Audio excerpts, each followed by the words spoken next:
Hello everyone, hello dear students, कैसे हो आप सब यार। एटीपी स्टार लर्निंग प्लेटफॉर्म में मैं आप सभी का स्वागत करता हूं यार। जेई एडवांस जो है 2021 काफी नजदीक आ चुका है और अब देखिए, अब तक आपने होपिंग दैट काफी टेस्ट अटेम्प्ट कर लिए होंगे और लास्ट वाला एआईओटी आपने दिया था कि नहीं दिया था। बाकी आपका एक एआईओटी कल है, संडे को है, सभी को एग्जाम देना है। प्रॉपर 3-3 घंटे के 2 पेपर्स आपके हो रहे हैं, यानी रियल जेई एडवांस से अपने आप को पहले असेसमेंट करने का ये बहुत अच्छा तरीका है। काफी अच्छे पेपर्स हमने आप सभी के लिए बनाए हैं, तो एआईओटी आप जरूर दे सकते हैं, ठीक है ना। अगर आप चाहते हैं रियल एडवांस्ड की फीलिंग आपको लेनी है, उसके लिए करना क्या है, फ्री में टेस्ट अवेलेबल है, ठीक है। तो आपको बाहुबली बैच में जाना है, बाहुबली बैच में जाना है, ठीक है। और वहां पे आप एनरोल कर सकते हैं, कोड वहां पे आपको दिख जाएगा क्लियरली, तो उसमें फ्री में आप एनरोल कर सकते हो, ठीक है ना।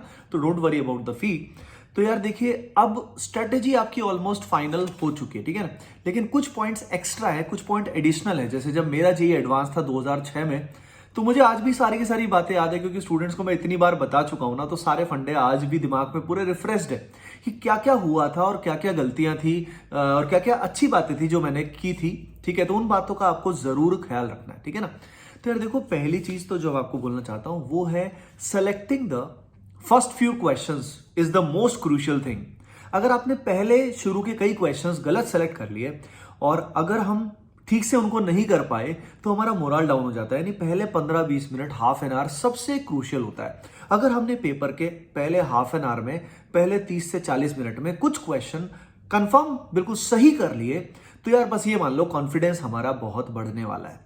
तो इसके लिए हमारी अब स्ट्रेटेजी पहले से क्लियर होनी चाहिए ना।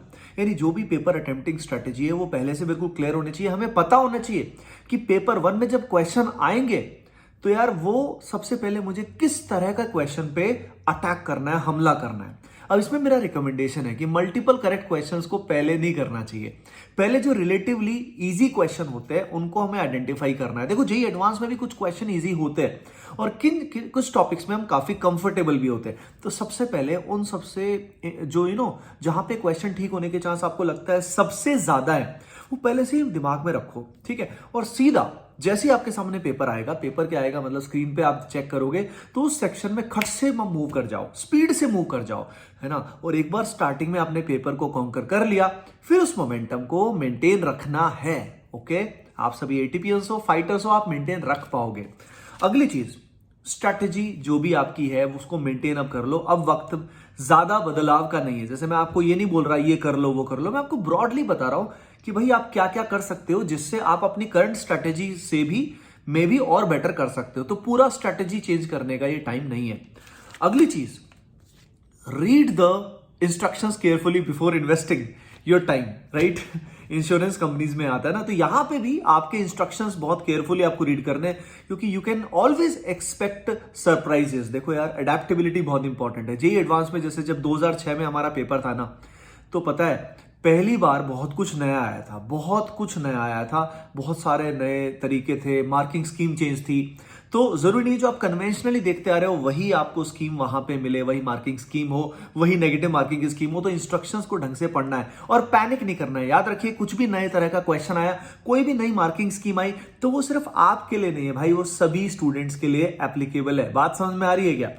अगली चीज, कभी कभी क्या होता है, बीच में कई बार क्वेश्चन नहीं होते। जैसे मेरे साथ मैं उस समय पेपर में हुआ था कि काफी टाइम कुछ क्वेश्चंस में मेरा चला गया था, ठीक है, और मैं क्वेश्चंस ठीक नहीं कर पाया था। तो टेक अ डीप ब्रेथ, दो चार भी नहीं बोलूंगा मैं, 5 से 10 अच्छी ब्रेथ लो, आराम से सांस लो, आराम से एक्सहेल करो। You will feel relaxed and restart again. पुरानी मेमोरी को, मतलब जो टेम्परेरी फेलियर बीच में आएगा ना, उस प्रेशर सिचुएशन से आपको निकलना होगा। तो हो सकता है बीच में ऐसी सिचुएशन आ जाए, पर याद रखिएगा जो बात मैं आपके साथ शेयर कर रहा हूं, क्योंकि मैंने खुद ने ऐसा किया था। मेरे साथ पैनिक सिचुएशन हो गई थी जिससे मुझे डर गया था कि यार मेरा तो सपना टूट गया, लेकिन याद रखिए वो सपना टूटा नहीं, ठीक है। तो it's not over until it's over, है ना। तो इसीलिए फाइट मारनी है, अंत तक फाइट मारनी है। अगली चीज है, किसी भी क्वेश्चन में कई बार क्या होता है कि कई टॉपिक हमारे बड़े प्यारे होते हैं कि यार मेरे से तो डिफरेंशियल कैलकुलस का क्वेश्चन होगा ही, पर कई बार आईआईटी आपका उस मतलब जो ईगो होती है उसको पूरा तारनिश कर देती है, मतलब एकदम से तार तार कर देती है। तो कैसे करती है, क्वेश्चन कई बार बहुत टफ आ जाते हैं, ठीक है। तो आप, इसका मतलब ये नहीं कि आप भिड़े रहो, है ना। तो कई बार हमारी ईगो बोलेगी कि कर इस सवाल को उत्तर से होगा होगा, पर आप समझ जाना, ठीक है। तो इसलिए रिलैक्स करना, जो आसान लगे उनको करना। हो सकता है कि जिन सब्जेक्ट में, जिन टॉपिक में आपको कम कॉन्फिडेंस है रिलेटिवली, उनसे आपके ज्यादा मार्क्स आ जाए। तो इसीलिए ये सिचुएशन अडेप्टिबिलिटी बहुत सारी चीजें मैटर करती है, ठीक है ना। जैसे मैं आपको बताता हूं, मेरा केमिस्ट्री रिलेटिवली स्ट्रॉन्गर पार्ट था, लेकिन मेरे मार्क्स फिजिक्स में ज्यादा आए। मैथ्स में मैं पैनिक कर गया था, पर मैथ्स में मेरा स्कोर मेरे बैचमेट्स में बहुत अच्छा स्कोर मेरा आया था। तो यानी कई बार आपकी स्ट्रेंथ जो है उसमें कम मार्क्स रह जाते हैं। तो हु नोज, इसलिए अपना पेशेंस मेंटेन रखिए। पेपर बहुत टफ भी आ गया तो याद रखिए वो सिर्फ आपके लिए नहीं होगा, वो सभी के लिए होगा। तो अपना कॉन्फिडेंस लूज मत करना, ठीक है। रीस्टार्ट करना। अगली चीज मैं आपको बोलूंगा कि अगेन फालतू के क्वेश्चंस, यानी इन द सेंस जो आपसे नहीं होने वाले, आपको लग रहा है, नेगेटिव मार्किंग से बच के रहना है यार। कई बार हम जोश में बहुत सारे क्वेश्चन कर जाते हैं पर गलती हो जाती है, तो नेगेटिव से बच के रहो। जिनमें सही में कॉन्फिडेंस आ रहा है उन्हीं क्वेश्चन पे टाइम लगाना है, यानी focus on what you can do. जो आप सही से कर सकते हो, जिनमें कॉन्फिडेंस आ रहा है, उन्हीं क्वेश्चंस को अटेम्प्ट करो, ठीक है, और उन्हीं क्वेश्चंस को सही से सॉल्व करने की कोशिश करो। अगली चीज, अब पेपर 1 तो हो गया, पेपर 1 के बाद पेपर 2 भी बहुत बड़ा गेम चेंजर होता है, ठीक है ना। अब पेपर 2 तक कई बार स्टूडेंट मोमेंटम, बहुत सारे स्टूडेंट मोमेंटम लूज कर देते हैं, ठीक है। तो एक दिक्कत कहां आती है कि पेपर 1 में मान लो कई सारे क्वेश्चंस हमारे से नहीं हुए होते, तो पेपर 1 में हमारा मूड खराब हो जाता है। कई बार बीच में हम रेस्ट बिल्कुल नहीं करते। तो मेरा मानना यह है कि भाई पहली ब्लंडर जो स्टूडेंट करते हैं बीच के गैप में, वो किसी और से पेपर डिस्कशन करना, ये सबसे बड़ा ब्लंडर है भाई। दूर दूर तक भी किसी के चेहरे मत देखो, ऑब्जर्वेशन मत करो, ठीक है। कई बार स्टूडेंट्स बहुत हंस रहे होंगे तो हमें लगेगा पेपर बहुत आसान आ गया, पर ऐसा नहीं होता। कई बार वो इसलिए हंस रहे होते हैं क्योंकि उनसे कुछ नहीं आता, उनको, ठुल्लुओं को, ठीक है। तो इसीलिए इससे आपको टेंशन लेने की बिल्कुल भी आवश्यकता नहीं है। तो गाइस, पेपर 2 में भी आपको मोमेंटम मेंटेन रखना है और आपको जीत के आना है। आप सभी एटीपीएंस हो, आप सभी फाइटर्स हो, आप करके आओगे, करके दिखाओगे, ठीक है। फिर भी अगर आपकी कोई भी क्वेरी रहती है तो कमेंट सेक्शन में जरूर बताइएगा, ठीक है। मैं उस पर वीडियो जरूर ले आऊंगा। बाकी आप अपनी तैयारी अच्छे से करते रहिए और कल का AIOT आपको जरूर देना है, ठीक है। बाहुबली बैच ज्वाइन करना होगा, फ्री ऑफ कॉस्ट अवेलेबल है। और जो स्टूडेंट RCC में ऑलरेडी है उनके लिए तो AOTS में ऑलरेडी अवेलेबल ये टेस्ट है ही। Okay guys, I wish you all the best. Bye bye, take care and love you all.